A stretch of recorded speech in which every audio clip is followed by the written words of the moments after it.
Friends, I'm here again with the new set of words. Without wasting time, let's start with our vocab building class with some funny tricks which will help you remember the words with their meanings. So, the first word is jeopardy. Jeopardy. Pronunciation का ध्यान रखिएगा. Just listen to the pronunciation very nicely because it is very different. So, again, the first word is jeopardy. Jeopardy. jeopardy का मतलब होता है danger, जो खतरा पैदा कर सकता हो, नुकसान पहुंचा सकता हो, डैमेज कर सकता हो. तो हम उस सिचुएशन, उस चीज़ के लिए क्या बोलेंगे? jeopardy. अब जैसे अगर हम आज की सिचुएशन देखें, हाथ मिलाना किसी से आज किसी खतरे से कम नहीं है, तो इसको हम ऐसे भी कह सकते हैं, shaking of hands with strangers can bring jeopardy in your and yours loved one's life. एक ही सेंटेंस बन सकता है ना कि अगर हम हाथ मिलाते हैं तो वो मिलाया हुआ हाथ हमारे और हमारे चाहने वालों की ज़िंदगी में खतरा बन सकता है. तो आप समझ गए, वर्ड थोड़ा डिफरेंट है, फैंसी है, बट इसका मीनिंग डेंजर है और आप इसको बहुत जगह यूज़ कर सकते हैं. 2 सेंटेंस भी मैंने बनाया है, चलिए उसे भी पढ़ लेते हैं. Too much of cigarettes can put your health in jeopardy. अब आप देखिए, मैं यहाँ पे क्या कह रही हूँ, अगर बहुत सारे सिगरेट आप पीते हैं तो ये आपके हेल्थ के लिए डेंजरस है, बट डेंजरस की जगह हमने क्या वर्ड यूज़ किया है?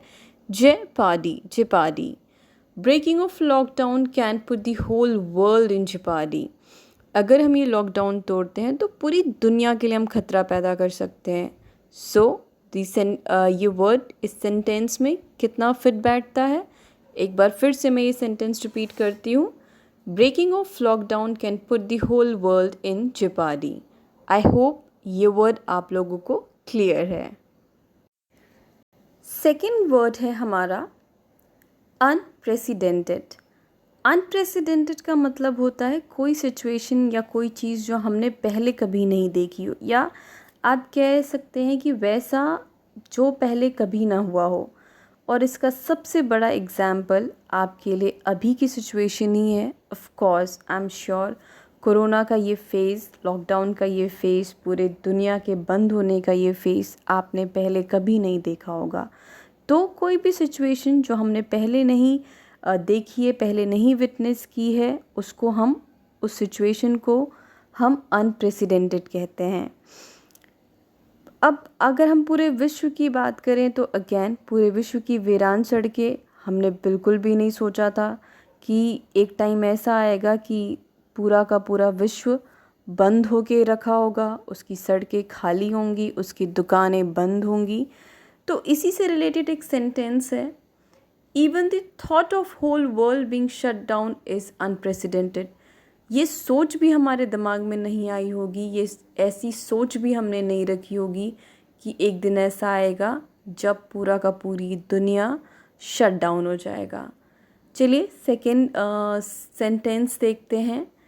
The jeopardy of COVID-19 is unprecedented. अब jeopardy हमारा पुराना पहला वाला वर्ड है. jeopardy का मतलब मैंने आपको बताया था danger. jeopardy of COVID-19 is unprecedented, यानी COVID-19 का जो डेंजर है वो सोचना या समझना कि वो कैसा होगा, ये नामुमकिन है. राइट, आई होप आपको अनप्रेसिडेंटेड भी क्लियर हो गया होगा. Let's come to the third word. Third word बहुत ही इंटरेस्टिंग है, गिब्रिश. गिब्रिश. गिब्रिश. गिब्रिश का मतलब होता है कि आप अगर कभी किसी को बोलते हुए सुने और वो ऐसे शब्दों से आपसे बात कर रहा है जो आपको समझना नामुमकिन हो, यानी उसकी भाषा, उसके शब्द आपको कंफ्यूज कर रहे हो, आप बिल्कुल भी नहीं समझ पा रहे हो कि एग्जैक्टली वो कहना क्या चाह रहा है, उसकी बात आपको बिल्कुल मीनिंग, उसके शब्दों की कोई मीनिंग नहीं निकल पा रही हो, तो ऐसी भाषा को हम क्या कहेंगे? Gibberish. Words that have no meaning और that are impossible to understand, यानी वो वर्ड्स जिनकी कोई मीनिंग नहीं होती है या जो समझना नामुमकिन की तरह होता है. अर्थहीन शब्द. अब इसके लिए एक छोटा सा एग्जाम्पल अगर मैं आपको दूं तो कभी आपने देखा होगा जो 2-3 साल के बच्चे हैं वो बहुत ज़्यादा बोलते हैं बट उनकी भाषा हमें नहीं समझ में आती है, तो हम कह सकते हैं कि द किड वाज टॉकिंग गिब्रिश, यानी कि वो बच्चा जो बोल रहा था वो समझ के बाहर था, उसकी भाषा बिल्कुल समझ नहीं आ रही थी। यहाँ पे भी मैंने 2 सेंटेंस लिखे हैं, उसे भी देख लेते हैं।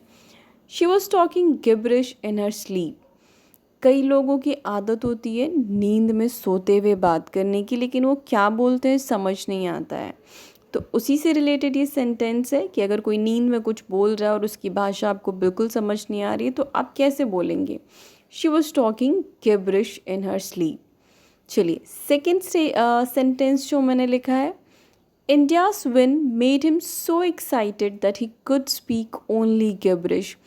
इंडिया की जीत ने उसको इतना एक्साइटेड कर दिया कि वो जो भी बोल रहा था एक्साइटमेंट में उसकी बातें कुछ समझ ही नहीं आ रही थी, बहुत ही कंफ्यूजिंग सी थी।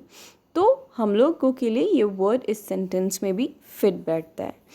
कई बार ऐसी सिचुएशंस आती हैं कि आप देखते हैं किसी का एक्सीडेंट हो गया या कोई फेंट हो रहा है, तो वो क्या बोलता है वो कुछ समझ नहीं आता है। तो उस केस में भी आप कह सकते हैं due to accident he got unconscious and was speaking gibberish which made everyone confused. Accident की वजह से वो बेहोशी में चला गया था और वो जो भी बोल रहा था उसकी भाषा समझ में नहीं आ रही थी और कन्फ्यूजन पैदा कर रही थी। एंड आई होप आपको मेरे इतने सारे एग्जाम्पल से ये इंटरेस्टिंग वर्ड समझ में आ गया और इसको यूज़ करना शुरू करेंगे आप। ये वीडियो एंड तक ज़रूर देखिएगा क्योंकि एंड में कुछ फ़नी ट्रिक्स भी मैंने बताने की कोशिश की है, जिससे कि अगर ये वर्ड आप लोगों को नहीं याद हो रहे हों तो उन फ़नी ट्रिक्स को याद करके आप इन वर्ड्स को और इनकी मीनिंग को याद कर सकते हैं। या so the fourth word is epitome. यहाँ भी प्रोनाउंसिएशन का ध्यान रखिएगा। The word is epitome. Epitome का मतलब है कि जब कोई व्यक्ति या किसी चीज़ में कोई एक एग्जाम्पल सेट कर दे, यानी अच्छा हो चाहे बुरा हो, वो अगर उस चीज़ को लेके एक एग्जाम्पल सेट कर देता है, एक प्रतीक बन जाता है, आप उसे उसकी उस क्वालिटी से सिंबलाइज करने लगते हैं, तो हम कहते हैं कि वो इस चीज़ का एपिटमी है। एक पिक्चर मैंने आपके सामने लगाई है जो मिस्टर अमिताभ बच्चन की है। जब भी हम अमिताभ बच्चन की बात करते हैं तो हम ये जानते हैं कि वो नायक नहीं महानायक कंसिडर किए जाते हैं, लेकिन फिर भी उनके अंदर एक ग्रेस, एक शालीनता, एक डिग्निटी है। वो जब भी किसी से बात करते हैं तो पूरे रिस्पेक्ट के साथ बात करते हैं और एक ग्रेस के साथ रहते हैं। तो बॉलीवुड के रेफरेंस में अगर हम बात करें, ग्रेस एंड डिग्निटी के रेफरेंस में हम बात करें, तो हम कह सकते हैं कि Amitabh Bachchan is epitome of grace and dignity in Bollywood. एक दूसरा सेंटेंस भी मैंने बनाया, थोड़ा इंटरेस्टिंग लगेगा आपको। आज के लॉकडाउन की बात करें तो आप सब जानते हैं 90% लोग ये लॉकडाउन को निभा रहे हैं और ये 90% शायद एग्जाम्पल बन सकते हैं उन 10% के लिए जो इस लॉकडाउन को नहीं निभा पा रहे हैं, जो अपना पेशेंस खो दे रहे हैं। तो हम ये कह सकते हैं कि हम वो सारे भारतीय जो बैठे हुए हैं घर में, बाहर नहीं निकल रहे हैं, ताकि हमारी इस पेशेंस से, हमारी इस स्ट्रेंथ से हम कोरोना से लड़ सकें। तो उस सिचुएशन में भी एक सेंटेंस है, most of the Indians are epitome of strength and patience in lockdown time. Right, I hope epitome भी क्लियर होगा। अब मैं आपको कुछ प्रेजेंट सिनारियो में के अकॉर्डिंग, आप लोग आजकल महाभारत एंड रामायण सब देख रहे होंगे, तो मैं उसके बेसिस पे भी आपको 2 सेंटेंस देती हूँ कि कैसे हम पॉजिटिवली एपिटमी को यूज़ करेंगे, कैसे हम नेगेटिवली यूज़ कर सकते हैं। अगर हम महाभारत की बात करते हैं तो हम भीम को जानते हैं। जब भी भीम की बात आती है तो आपने बार बार देखा होगा कि उनके फिज़िकल स्ट्रेंथ की बात आती है। ये कहा जाता है गदाधारी भीम, वो बहुत ही ज़्यादा ताकतवर है, उनकी फ़िज़िकल स्ट्रेंथ बहुत ज़्यादा, किसी को भी उठा के पटक सकते हैं। तो हम भीम के लिए क्या कह सकते हैं? Bhim was epitome of physical strength in Mahabharat. वैसे इंग्लिश में जब आप बोलते हैं तो महाभारता बोलते हैं, बट मैं महाभारत बोल रही हूँ। दूसरा कैरेक्टर आपका दुशासन है। जब आप उसकी बात करते हैं तो क्या दिमाग में आता है कि वो शायद चीपनेस को सिंबलाइज करें, वो चीपनेस के प्रतीक हो, एक घटियापन के प्रतीक हो, तो उनके लिए हमारा क्या सेंटेंस बनेगा? What Dusashan did was the epitome of cheapness. I hope in example से आप एपिटमी वर्ड का भी यूज़ करना सीख गए होंगे और आप भी सेंटेंसेस बना रहे होंगे। प्लीज़ वीडियो एंड तक देखिएगा क्योंकि एंड में आपको कुछ अच्छे फ़नी ट्रिक्स मिलेंगे।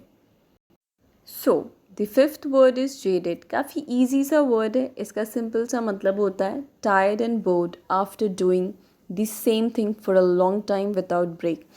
जब आप बहुत ज़्यादा बोर हो जाते हो, बहुत ज़्यादा थक जाते हो, बहुत ज़्यादा थक जाते हो एक ही काम को लगातार करते हुए बिना ब्रेक के, तो आप कह सकते हो कि यू आर जेडेड। या आप जब भी टायर्ड हो आप जेडेड वर्ड इस्तेमाल कर सकते हो। मैंने 2 सेंटेंस बनाए, चूँकि ये वर्ड बहुत इजी है तो मैं बहुत ज़्यादा टाइम इसमें नहीं लूँगी क्योंकि इसको आप टायर्ड की जगह कहीं भी यूज़ कर सकते हैं। जैसे कि मेरा सेंटेंस है, students were jaded of hearing the same lecture again and again. इसको आप ऐसे कह सकते हो, students were tired of hearing the same lecture again and again. Tired की जगह हमने एक अच्छा वर्ड यूज़ किया, दैट इज़ जेडेड। स्टूडेंट्स जो थे थक गए थे एक ही लेक्चर बार बार सुन के, राइट। सेकेंड स्टेटमेंट है, सेंटेंस है, she was so much jaded after performance that she fell on the ground. वो इतना ज़्यादा थक गई थी अपने परफॉर्मेंस के बाद कि वो ग्राउंड पे यानी ज़मीन पे गिर गई, राइट। तो जेडेड का मतलब क्लियर है आप लोगों को, थका मांदा, थक के चूर हो जाना, यानी सीधा सा टायर्ड है।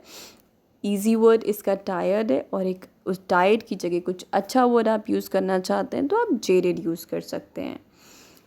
अब जितने भी वर्ड्स मैंने आपको बताए आई होप आप लोगों को समझ में आ गए होंगे, अच्छा लग रहा होगा वीडियो देख के। मेरे लिए ये मेरा चैनल नया है, मेरे एफ़र्ट्स नए हैं। अगर आप मेरे वीडियोस को लाइक करते हैं तो आप मुझे एक तरीके से बहुत ज़्यादा सपोर्ट करेंगे। चलिए मैं कुछ फ़नी ट्रिक्स भी बताती हूँ ताकि आप इन वर्ड्स को अगर ऐसे नहीं याद कर पा रहे हैं तो शायद उन फ़नी ट्रिक्स से याद कर पाएंगे। हम जेडेड से ही स्टार्ट करते हैं। मैंने लिखा है J was feeling dead doing so tiring word. अगर आप ये सेंटेंस याद करते हैं, J dead, J was feeling dead, J was feeling dead doing so tiring word work. अगर आप ये सेंटेंस याद कर लेंगे तो आपको जेडेड भी याद हो जाएगा और उसकी मीनिंग जो टायरिंग हमने लिखी है वो भी याद हो जाएगी। थोड़ा सा वियर्ड है बट स्टिल शायद आप लोग के लिए हेल्पफुल होगा। वैसे तो मैं सजेस्ट करूँगी कि ट्रिक्स पे नहीं जाएं, सीधे वर्ड्स की मीनिंग को समझें और उन्हें वैसे ही याद करने की कोशिश करें, राइट। चलिए तो दूसरे वर्ड पे चलते हैं। ये भी थोड़ा सा इंटरेस्टिंग है, गिबरिश। इसके लिए मैंने सीधे लिख दिया है गिबरी डिबरी, समझ में नहीं आई रही।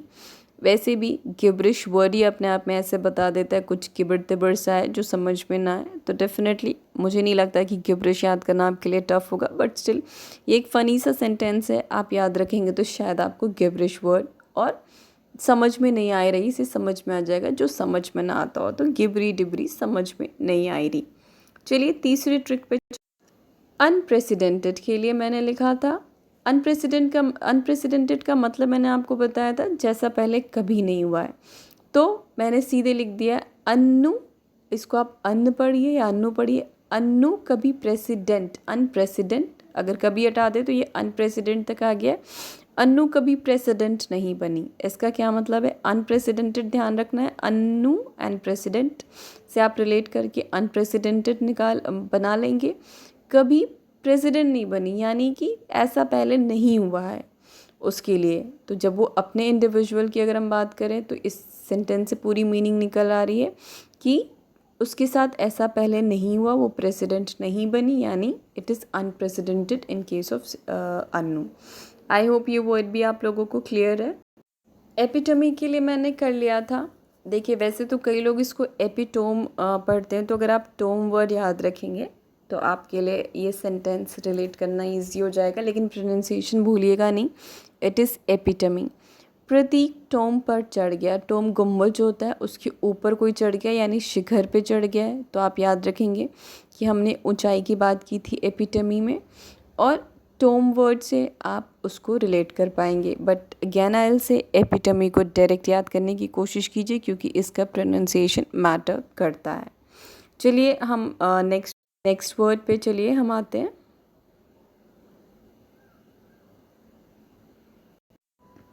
ये जेपाडी के लिए है, वर्ड नहीं लिखा है मैंने बट ध्यान रखिएगा ये जेपाडी के लिए। जेपाडी मतलब मैंने क्या बताया था आपको, खतरा।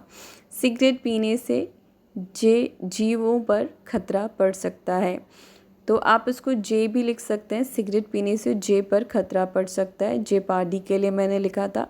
आई होप थोड़ा बहुत आपके लिए हेल्पफुल होगा। अब मुझे जो समझ में आया मैंने वो सेंटेंसेस बना दिए।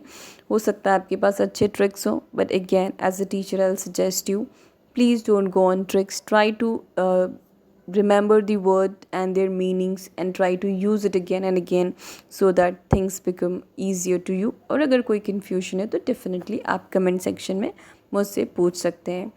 ये मेरा लास्ट वर्ड था आज के लिए। आगे भी मैं बहुत सारे वीडियोस आपको बनाऊंगी जिसमें मैं आपको स्पोकन इंग्लिश के आप पूरे लेक्चर्स दूंगी, कैसे आप इंग्लिश बोल सकते हैं ईजी तरीके से।